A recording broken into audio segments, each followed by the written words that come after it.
আসসালামু আলাইকুম। আমাদের হাঁটুতে ব্যথা হয়, কোমরে ব্যথা হয়। এই ব্যথার কারণে আমরা অনেকেই টুলে বসে নামাজ পড়ি, কেউ চেয়ারে বসে নামাজ পড়ি, কেউ দাঁড়িয়ে নিজেই সিজদা দিতে পারি না।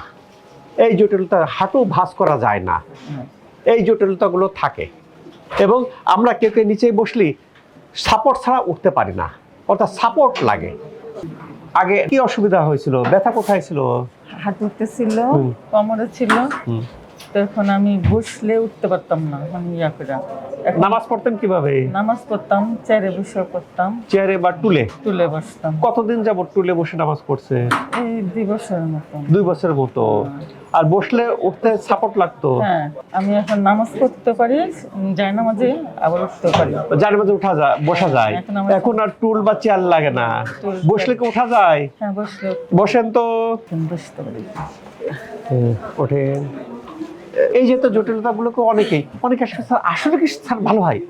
আমার ভাই, আমার কোর্স কমপ্লিট করেন, তারপর আপনি বুঝবেন।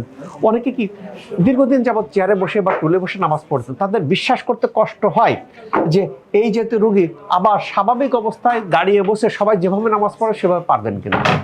এখানে কোনো ওষুধ দেওয়া হয়েছে, ইনজেকশন না, কোনো ব্যথার ওষুধ ভিতর থেকে যদি আমার ভালো হয়ে যায়, ভালো হয়ে গেলে আপনি অবশ্যই সব কিছু পারবেন, আগে যেভাবে করতেন সেভাবে পারবেন।